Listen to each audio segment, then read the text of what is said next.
Hai semuanya, selamat datang di channel Sosiodive. Terima kasih yang udah klik video ini, semoga videonya bermanfaat.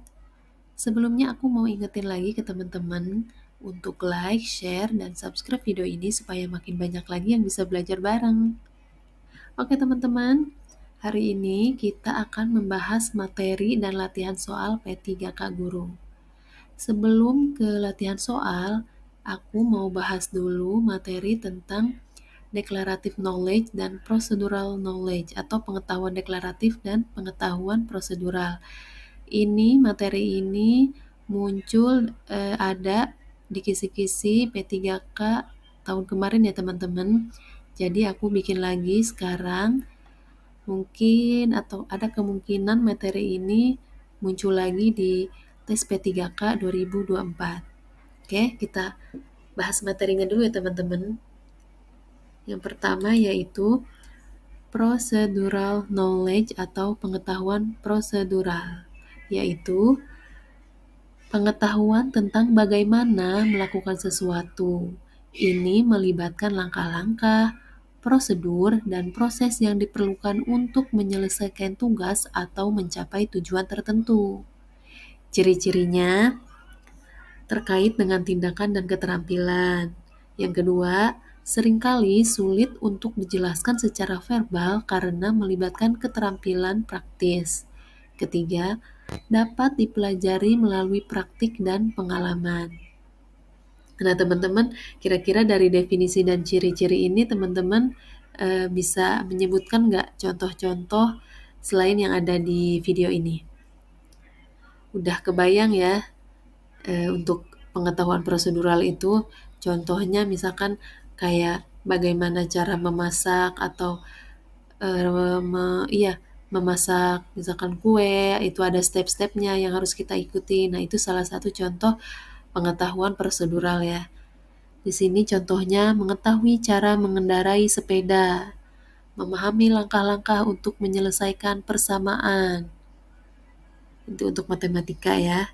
Kemudian melakukan operasi bedah bagi seorang dokter. Ini salah satu contoh ciri-ciri definisi dari pengetahuan prosedural. Teman-teman, sampai sini udah paham ya? Kita lanjut ke pengetahuan deklaratif, yaitu pengetahuan tentang apa, bagaimana. Nah, ini melibatkan fakta, informasi, dan pemahaman tentang suatu topik. Biasanya untuk deklaratif ini ciri-cirinya itu berkaitan dengan sebuah informasi dan pemahaman. Kemudian untuk pengetahuan deklaratif ini lebih mudah untuk dijelaskan dan dikomunikasikan kembali ya. Kemudian dapat dipelajari melalui pembacaan, kuliah, dan studi. Gitu ya. Ini salah satu contohnya nih untuk declarative knowledge. Mengetahui bahwa Paris adalah ibu kota Prancis, misalkan. Terus misalkan ada lagi contohnya salah satu tempat keajaiban dunia, misalkan piramida di Mesir gitu ya. Kemudian di sini ada mengerti definisi dari sebuah konsep dalam fisika, menghafal tabel periodik. Nah, itu ya teman-teman. Deklaratif dan procedural knowledge. Itu dari penjelasan ini teman-teman pasti udah paham ya, udah kebayang contohnya dan ciri-ciri dari pengetahuan deklaratif dan pengetahuan prosedural. Kita lanjut pembahasan selanjutnya. Perbedaan. Nah, perbedaannya apa? Fokus. Untuk pengetahuan prosedural, fokusnya itu pada keterampilan dan proses. Sedangkan deklaratif itu berfokus pada informasi dan fakta, itu ya. Cara belajarnya, kalau prosedural itu biasanya dipelajari melalui pengalaman dan praktik, sedangkan deklaratif itu dipelajari melalui studi dan pembacaan. Jadi deklaratif ini untuk mendapatkan pengetahuan ini tuh harus dipelajari melalui studi dan pembacaan terus diulang-ulang gitu ya teman-teman, baru kita bisa tahu. Yang ketiga, komunikasi. Untuk prosedural itu lebih sulit untuk diungkapkan secara verbal karena melibatkan tindakan. Jadi agak mungkin yang belum biasa itu agak berjelimet gitu ya. Bagaimana pemilihan katanya, bagaimana cara menyampaikannya, bagaimana menyusun kata-katanya secara terperinci, bertahap gitu ya. Mungkin itu. Kemudian untuk deklaratif biasanya lebih mudah untuk dijelaskan dan didokumentasikan. Itu ya perbedaan utamanya dari 3 aspek, dari fokusnya, cara belajar, dan cara komunikasinya.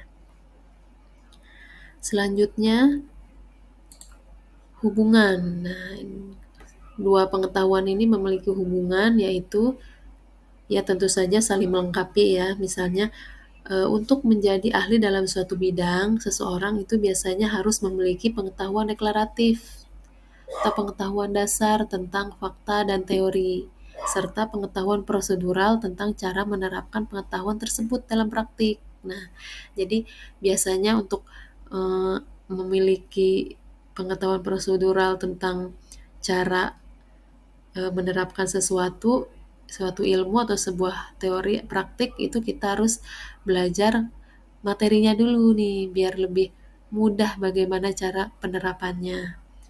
Kemudian yang kedua, dalam banyak kasus biasanya pengetahuan deklaratif ini dapat menjadi dasar bagi pengembangan pengetahuan prosedural. Misalnya sebelum seseorang dapat menguasai keterampilan bermain piano, bermain pianonya ini berarti udah ke prosedural ya.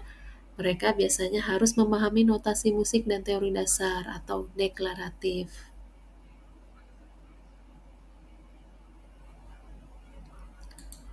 Perbandingan dan hubungan keduanya, yang pertama, pendekatan belajarnya. Kalau prosedural, memerlukan praktik dan pengulangan.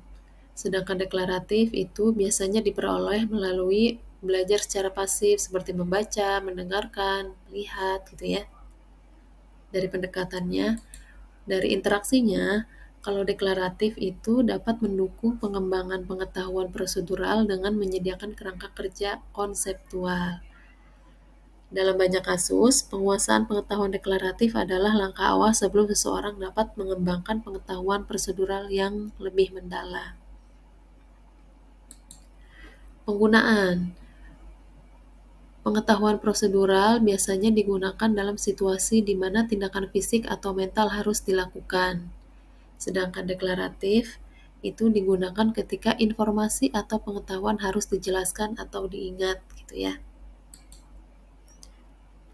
Nah, ini strategi untuk meningkatkan kedua jenis pengetahuan.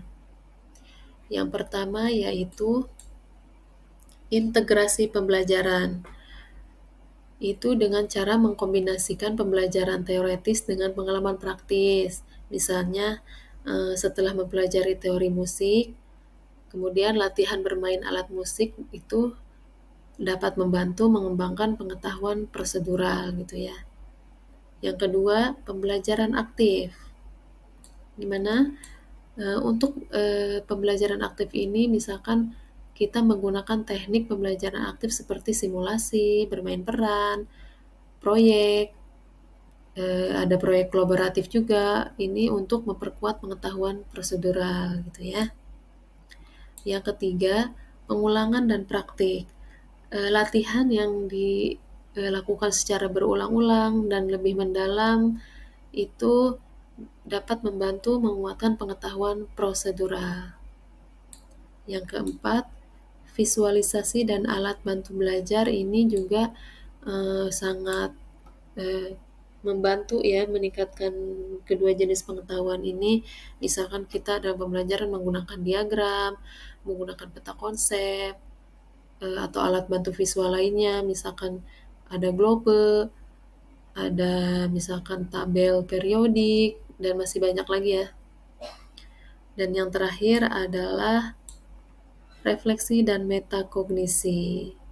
Nah, ini kita harus dapat melakukan atau mendorong refleksi tentang atau melakukan refleksi tentang apa yang telah dipelajari dan bagaimana cara mengaplikasikannya. Jadi, kenapa sehingga kedua pengetahuan ini dapat meningkat gitu ya teman-teman. Jadi anak-anak lebih paham, lebih tahu dasarnya, ilmu dasarnya, teori dasarnya, faktanya, dan mereka bisa mengaplikasikan di kehidupannya mereka sehari-hari. Oke teman-teman, saya harap kalian udah paham dan bisa dicari lagi materinya, bisa dipelajari lagi. Kita sekarang lanjut ke latihan soal. Soal yang pertama, manakah dari berikut ini yang merupakan indikator dari pengetahuan prosedural yang efektif?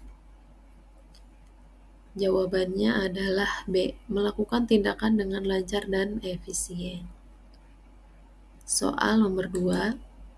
Mengapa pembelajaran berbasis proyek sering digunakan untuk mengajarkan pengetahuan prosedural? Karena ini memungkinkan penerapan pengetahuan dalam situasi nyata. Soal nomor 3. Manakah yang paling benar mengenai pengulangan dalam pembelajaran procedural knowledge? Ya, silakan dibaca.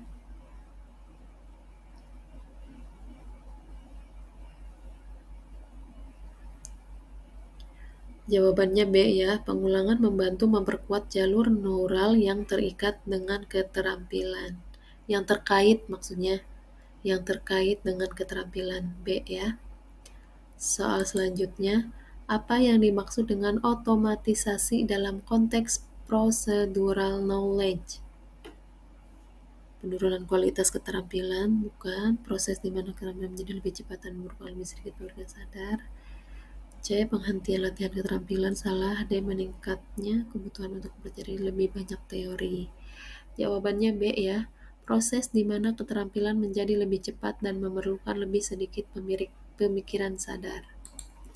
Soal terakhir, apa peran refleksi dalam mengembangkan pengetahuan deklaratif dan prosedural? Yaitu C, jawabannya untuk mengaitkan pengalaman dengan teori dan meningkatkan pemahaman. Udah selesai.